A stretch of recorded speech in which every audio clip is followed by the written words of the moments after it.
Excellent. Okay, well, welcome everybody back for the final session of this really, really fascinating set of discussions we've been having about, I guess, largely U.S.-U.K. trade issues and trade relations, but I guess not entirely. I'm really, really delighted and honoured to welcome Deputy Ambassador James Roscoe, who was appointed ambassador in 2022. Before that, he was ambassador to the United Nations for the UK, has worked previously also for the Cabinet Office and in comms and communications, both, I believe, for Her Majesty the Queen and also Prime Ministers Blair and Brown previously. So a long and distinguished record. So a big welcome and a big thank you. I'd like to ask you a little bit about US-UK economic relations. Obviously, we will also want to talk about the economic prosperity deal, which there's been a fair amount of quite positive discussion this morning, and moving on a little bit to also the UK's growth agenda. But let's start off with thinking about US-UK economic relations. I guess what I'm interested is in asking you how important you think they are on each side, those economic relations. And obviously, in some sense, there's an obvious answer here, and forgive me for sort of predicting your answer, but saying, that obviously the economic relations are important. But I guess what I'm interested in is, why do you think they're important? What is important about those economic relations? I mean, I think fundamentally they're important because they create jobs. So if you look at our two countries and our two the levels of trade, every day almost 1 million plus Brits get up and they go and work for an American company, and in the United States, Americans, 1 million plus Americans get up and go and work for a UK company. So the connections between the two are significant. The value of the trade is significant. We're talking about 300 billion plus each year in terms of trade. And then there's $1 trillion invested mutually in both countries, one by the other. So I think there's a significant volume. I think you've pointed out recently that obviously that's a bigger dependency for us. It's about 20% of the UK into the US, and it's only about 3% or so of the US into the UK. But I think that also doesn't see the significance of the movement of intellectual property and people and thinking between the two economies. We are the only two Western liberal economies that have over $1 trillion invested in our tech sectors. And there's a huge amount of cross-pollination between the UK and the US on the tech side. And I think that's an area where we'd like to see even more interaction between the two economies. But for me, fundamentally, the connective tissue is about jobs and people and growth. And I think the relationship drives job creation and growth on both sides of the Atlantic. Great, thank you. And in terms of that relationship going forward and setting aside for now the EPD, the Economic Prosperity Deal, where are the areas, you've already mentioned tech, where you think there's the greatest sort of synergies and possibilities for strengthening or growing that relationship? Where does the future lie? It's a bit crystal ball gazing, but where do you think the future lies? I mean, certainly for the UK, services are an incredibly important part of the relationship. And so I think areas where we can standardize between our two economies and services is quite important. So I think we need to look at, as we have already, mutual recognition of qualifications, whether that's architecture or whether it's accountancy or in the legal space. What can we do to make it easier to move and work between the two economies?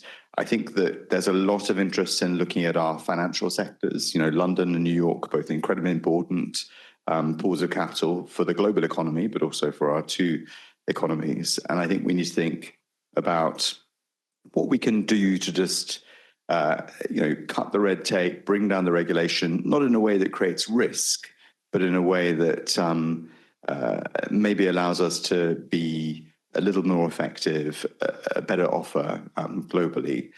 And there's a very interesting idea of sandboxing on this. So the idea that we take our banking sectors and we say, right, let's not just let's not just cut these regulations, let's experiment with the idea of what would happen if they were cut. And I think there's a lot of interest in the Fed and in the UK on the bank side and elsewhere to try and do that. And certainly when the Chancellor was here meeting Secretary Bessent, one of the things they looked at was whether we could look at our two sectors in the finance sector and do a bit of deregulation. Great, thank you. I didn't mention tech. No, you didn't. Do you want to mention tech? It's very important. Yes. Any more? Tech and digital, I guess.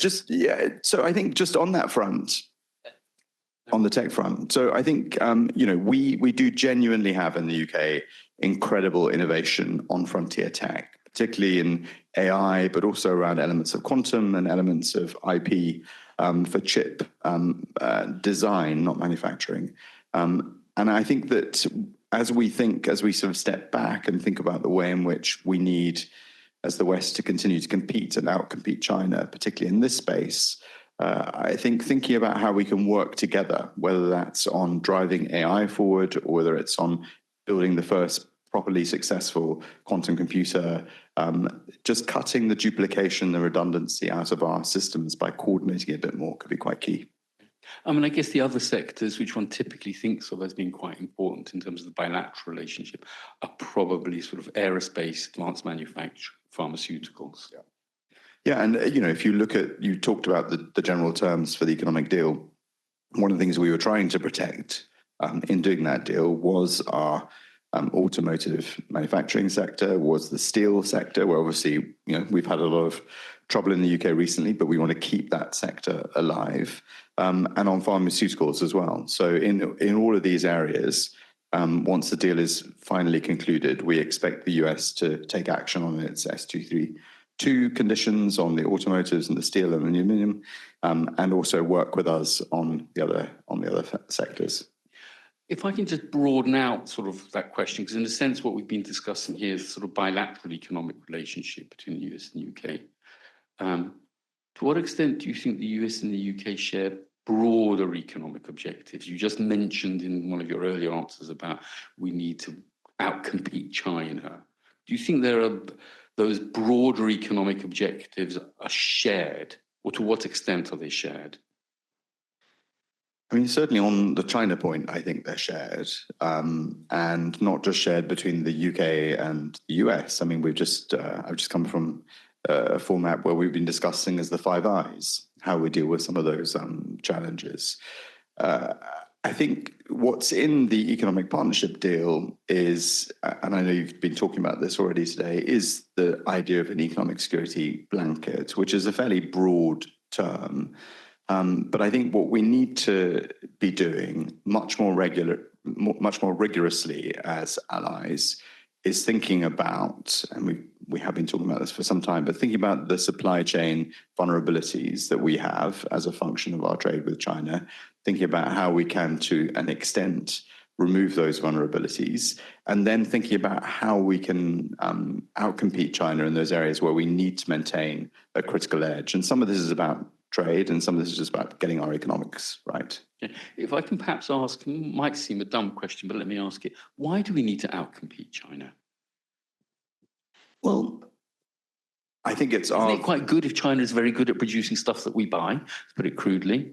Well, so there are two issues here. One is, how does China produce goods, and to what extent does its industrial policy create an oversupply in the global economy, and also goods that are available at a cheaper price than we can build because the state has essentially done things to make it that way. So I think we need to deal with that issue first of all, because this is one of the things that President Trump and this administration are frustrated about. It has genuinely stripped manufacturing out of the US economy to an extent. But I think the other, if you take a step back, it's fairly clear to us now, and you talked about the fact that I was at the UN before, it's clear to us that China doesn't like the global order as it currently exists. It would like the global order to look a bit more like China. It's not a big fan of human rights. It's not a big fan of the idea that countries are governed by the international system and rules. And there is a risk that if they outperform us, particularly in quantum, particularly in AI, that they gain an advantage that then puts us at a disadvantage, and therefore the international order that we have. Okay, thank you. So let me move on to the economic prosperity deal. What, for you, I guess, are the main takeaways from that? What are the main achievements?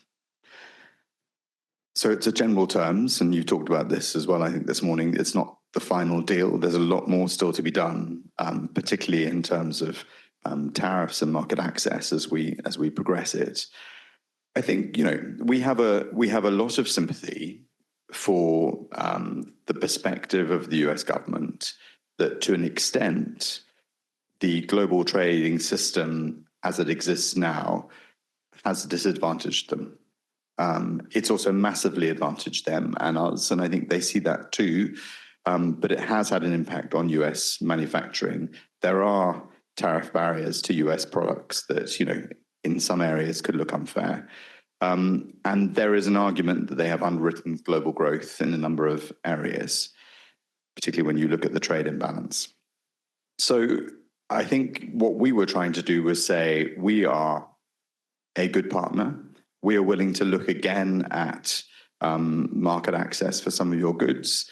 But equally, what you don't want to do as you take forward this policy is significantly disadvantage your allies. You need allies to be ready to stand alongside you. You need allies you can do business with. You need your allies to have strong economies. And for the UK, that means having an automobile sector. It means having a good steel sector, steel and aluminium. It means having a pharmaceutical sector that is competitive. So part of the deal was about protecting jobs and protecting those sectors in the UK. Okay, and if I can flip the question, what do you think is there something missing from the deal? What else might you like to see as discussions go forward? I mean, I think we'd like to see more market access on both sides of the equation. I mean, we've done something on beef, and we've obviously made a concession on ethanol. But I think across the board, we'd like to see. I mean, we are fundamentally a free trading nation. This is, I'm not going to say it's antithetical, but this is not how we want the system to work. But we are dealing with the system as we find it. But to the extent that we can, we would like to see tariffs reduced on both sides of the Atlantic in other sectors. Okay. I mean, you mentioned beef and ethanol, and you also talked about the challenges to the international trading system earlier in one of your responses. I guess one of the things I'd be keen to hear your views on is how important do you think it is for the UK in any agreement it signs with the US to essentially adhere to sort of WTO principles and, most importantly, the MFN principle. Now, on the face of it, what's in the economic prosperity deal seems to fly in contravention of that, the preferential tariff removal on a non-MFN basis. And I'm wondering what the sort of position is on that. I mean, so the UK are supporters of the WTO. We want the WTO to succeed and do the job that it does. What you're looking at the moment are the general terms of the deal. We obviously need to take that from general terms into much greater specificity as we conclude a deal. And once we've done that, we will deposit the deal with the WTO in the normal way. So do I take it from that the hope is, stroke anticipation, that this will end up being a free trade agreement that covers substantially all trade, which would make it make it WTO compatible? I mean, even under the previous US administration, I think we were seeing the international community reorient the way it thinks about free trade deals, thinking about many other elements in free trade deals we hadn't seen before. And the US talked about a 21st century trade deal under President Biden, which will be much more about rights and unions and the environment and various other things. So I think, we are always seeing an evolution in the way the international community considers trade. But yes, we believe in playing by the rules. Okay, and is the hope, if I can just repeat that part of the question, that this will end up being a trade deal that covers substantially all trade, that it won't just be very sectorally specific, focused, for example, on pharmaceuticals, automobiles, or aerospace, or financial services for that matter? I think it's a deal. And the thing about deals is you don't know what they look like until they're finished. Okay, thank you. The second element of the deal, which when I read the 5 pages, whatever, concerned me. And again, I'm picking up on something that you said earlier about the need to collaborate on ensuring supply chain resilience, economic security, national security, and so on, is that the way it seems to be phrased seems to be somewhat one-sided. In other words, if I can perhaps simplify the language, it seems to be along the lines of that the US will offer the UK tariff concessions providing the UK meets the US's requirements on supply chain security. So it's not a mutual, there's nothing in that statement that says that the UK will offer the US tariff reductions if the US meets the UK's supply chain sort of considerations. And is that any concern? Because that seems to be quite a strong statement.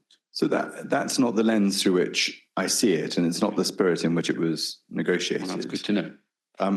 What we're looking for is a common understanding among allies of where those vulnerabilities and risks are in terms of economic security. And I think that's partly about supply chains. I think it's partly about investment into our economies and what that investment looks like, and to an extent what risk that brings. It's about outbound investment into the economies of those who are competing with us. And it's about the movement of intellectual property between those different economies as well. And I think, the reality is we are in a different era from the era of 20 years ago, and we need to acknowledge that. We need to acknowledge that our economies need to adjust to deal with some of the threats and the vulnerabilities that have been exposed. And I think that's what the spirit of that deal is. How do we work together with our closest ally? Whether it's in intelligence or security or militarily, we work incredibly closely with the US. And we need to now, on this new front of economic security, maintain the closeness of that relationship. And on the positive side, see where on the technological front we can work together to bring our two technology economies even closer. Great, thank you. At the moment, the mood music around the deal seems very, very positive, and I think that's rightly so. I think my take on this is that it has been a real achievement by the UK government to get the sort of outline or heads of terms agreement it has with the US, notwithstanding a couple of the concerns I raised, which I think are non-trivial, but I think on balance, I think the UK has done extremely well in the way it has managed that relationship. And as I say, the mood music is positive. But as we know, we live in a world of certain unpredictability and volatility, and things could easily sort of, I guess, change. The US administration may choose to reimpose tariffs and so on in the future, depending on whatever may emerge and so on. To what extent, if that happens and there isn't a successful deal, and I'm sure that we all hope that there would be a successful deal, to what extent do you think the UK should be prepared to consider retaliatory measures in the way that China responded, the EU threatened to respond, and so on? So I have to say, I think that's a very unlikely hypothetical. I think the spirit of the negotiation we've had has been very positive. The president himself has been very clear he wanted a deal. You saw the dynamic in the Oval Office. So I just don't think we're heading into that space. But I also think from the UK's perspective, reciprocal tariffs and any kind of tariff war is bad for us economically. So I just don't think that's the space we want to be in. Okay. And just a very practical question. I'm assuming, but I don't actually know, that negotiations are ongoing to actually get to a deal that can be signed that is legally binding. Do you have any sense of how quickly you would hope that this might be achieved? Is this sort of fairly short run, let's try and do this within the next 6 months? Or are we talking about, there's a lot of complicated issues to iron out, this may take a couple of years? I know it's a hard question to answer. I mean, I would think that the preference on both sides would be to move pretty expeditiously. Okay, thank you. Moving on to sort of broader, I guess, UK policy, the real policy agenda in the UK at the moment is very, very much focused on raising rates of economic growth. That's clearly the really top priority. Where do you see the role of trade in this? And how can, in a sense, let me specify that question a little bit more. What do you think are the obstacles to growth in the UK? And what can trade do to help overcome some of those obstacles? Well, I think, there are a number of different routes to growth. One of the things that the Prime Minister wants to do is, where we can, get rid of some of the blockages in our systems at the moment. So whether that's planning regulations or whether it's other regulations in our system that are onerous, how do we cut those out? How do we bear down on those in a way that allow people to build or do what they need to do? I think that's the first bit. We have a very innovative economy. We have brilliant universities. I think unleashing them, so investing in those sectors, investing in our universities, investing in our tech sector, and again, allowing them to sort of thrive in a way that doesn't focus on regulation first, focuses on safety, but not necessarily on regulation first. And then I think exploiting our tech leadership, making sure that whether it's in AI or frontier tech or in chip IP, we're doing what we can to give those sectors the ability to compete internationally, and where we can, opening up economies to them. So in our tech partnership, we hope to make it easier for those companies to scale in the US. We hope to make it easier for those companies to find capital from the US so they can scale in the UK. You know, this is working. We've got I think a $6 billion investment from Oracle coming. We've got the Universal Studios building the first, what are those things called? Like Disney World things. Someone said it. Theme parks. In the UK, another sort of multi-billion-dollar investment. So people want to invest in the UK. Creating the right conditions for that is key. Okay, great. And I guess it's hard not to mention, and one probably should mention, the importance of the UK-EU relationship and the announcements of, the last 24 hours or so on the EU. How important, really unfair question, how important is the EU as a partner relative to the US? I think it's really important. It's a massive destination for our goods. I can't remember, you probably know the figure, but 45% or something? Yeah, it's about that. Yes, call it that. So it's a huge... it's obviously a huge market. It's incredibly important. It's really important that we just improve the dynamics with the EU. I was part of our Brexit team, and just trying to sell the deal that we had on the table in the sort of, whatever it was, sort of 18, 19, 20s, was difficult, partly just because the dynamic was so poor. The relationship between our leaderships was not in a good place. And I think the great thing for me about the deal the Prime Minister secured on Monday is it not just has quite a lot of substantive elements to it in terms of the economics and in terms of the security, but it also has improved the dynamic between the leaders. And I think that's an incredibly important thing, because that just cascades down through the system, whether that's in Brussels or in London, and creates a dynamic where we can work much better together. Yeah, no, I agree with all of that. And I think it's, again, another reasonably notable achievement by the government. I guess one issue that arises in terms of that UK-EU reset is the agreement for the UK to dynamically align on SPS regulations. And that takes me back to the U.S.-UK relationship. It's well known that improved access to EU and UK markets and the issue of agricultural standards has long been an issue and demand for the US. Do you see this as being problematic but resolvable? I thought that when President Trump was asked this question in the Oval Office with respect to beef, he gave a very interesting answer. He essentially said, we've got lots of kinds of beef, got many kinds of cows. And his point was essentially that quite a lot of the US cattle economy is actually moving towards European standards. I was up in upstate New York a few months ago where I saw a bunch of organic longhorn cattle. They are the kind of people who benefit potentially from an opening up of our beef market.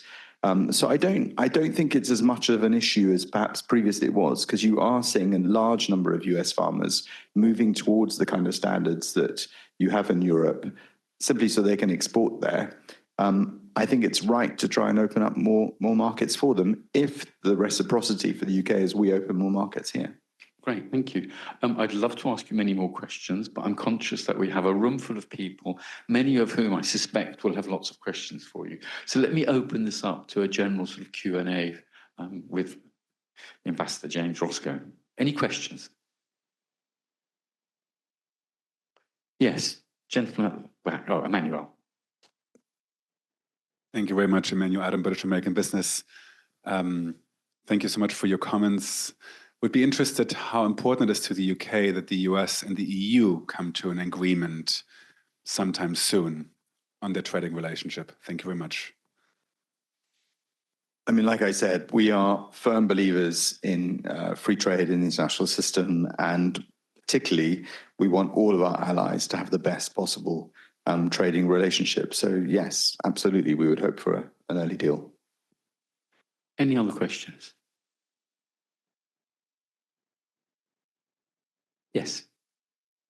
Roscoe, head of representation of Faroe Islands to the US. The EU is allegedly planning an action under the DSB in regard to the tariffs that was announced on 2nd April, but also earlier. The agreement concluded between the US and UK. Can this be seen by any means as an acquiescence of UK that the tariffs announced by President Trump on 2nd April are compatible with the obligations of the US under the World Trade Organization? I want to comment on US trade policy. All I can say is the UK, we are a pragmatic bunch of people. We see the situation as it is and we play it as we find it. And the deal reflects that. Yes, lady over there. And if you could also introduce yourself. Sorry, I should have said that earlier. Hi, thank you. Excellent moderation. Roof Shipper, Netherlands. Rubbish answers, though. Topical questions. You almost look like a Dutch journalist in asking straight to the point questions. So we also picked up on the difference in what the text look like in terms of structuring. So I'm curious if there's any reflections on whether you see scope for, let's say, an elaboration of the UK-US text towards something that resembles more the UK-EU text that came out yesterday. And another question, slightly tongue-in-cheek, the Brexit negotiator at the time, Ms. Wyand, is now in charge of negotiations with US. So any reflections based on your experience of the past? I actually saw her going into the USTR offices, Sabine, just as we were concluding our negotiations. And she looked as competent as ever. So I wish her luck, and I wish the Americans luck as well. I think the final deal will look a bit like the general terms. So I don't think that we'll necessarily draw up a deal that looks like the deal on Monday with the EU. I think that we'll fill out the general terms as they currently stand and iterate on that framework. Emily.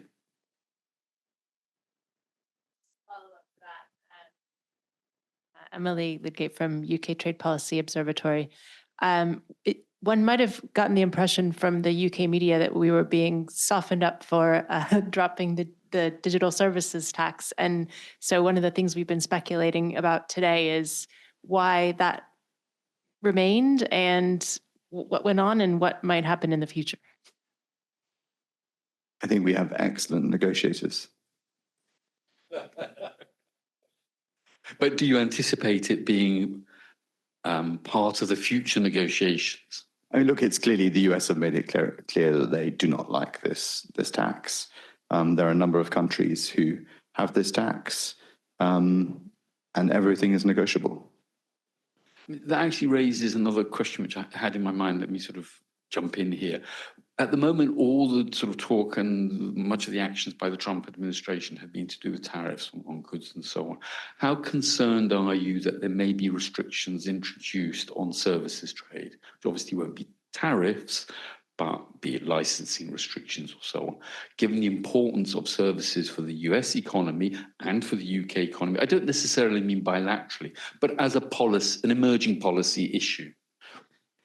I mean, we're not seeing any indication of that. And when you think about what President Trump and the administration are trying to deal with, they're essentially saying that that trade barriers in other countries and some non-trade barriers have impacted both US exports and have impacted US manufacturing. I don't sense any concern on the US side about the services side of the economy, which is obviously very competitive and competitive with ours as well. Thank you. Gentleman over there. Thank you. Thank you very much. James Ed Owen, a consultant, British consultant here in DC. Can you talk a bit about the politics? I mean, one of the earlier panelists talked about the optics, and it did seem to happen. It happened right at the right time. Both sides needed the deal, if you like, politically. It happened on VE Day. There was quite a lot of symbolism around it. I just wondered if you might talk a bit about how the politics came together to make that happen. And I suppose partly the fact that we haven't seen any more deals in the 2 weeks. I mean, there was an expectation almost to be a flurry of deals. And yet it's still the only deal that's been struck. I'm just interested about that, the politics that made that happen and the symbolism of being the first, in a way, the UK-US arrangement. Can you tell us a bit about what led to that and what sort of produced that dynamic? I mean, I think we are genuinely an easier country with which to do a deal. We've got balanced trade. I think you had Representative Smith here earlier. We've got a Congress in the United States that has a preponderance of support for a free trade deal between the US and the UK. And, you know, we are close to this administration. The Prime Minister met the President in New York back in September before he was elected, has been here. We had a very good visit by the Prime Minister where one of the main areas of discussion was around trade and how we took that forward. And once the tariffs came in on the 2nd of April, we were ready to work really hard. And we came to the table with what we thought was a clever, innovative offer. And then I think you're right. I think, you know, what had happened subsequently in the markets had put some pressure, frankly, on the US to illustrate that they could do deals. And so there was some signaling there. And then I'm afraid the VE Day thing was a complete coincidence that we happened to both get completely exhausted and come to a conclusion at the same time. Yes. Thank you. Scott Oakley from the National Foreign Trade Council here in DC. Regarding the interaction between Section 232s and the agreement, feels like quotas and kind of preferential treatment have been the main mechanism for getting around those.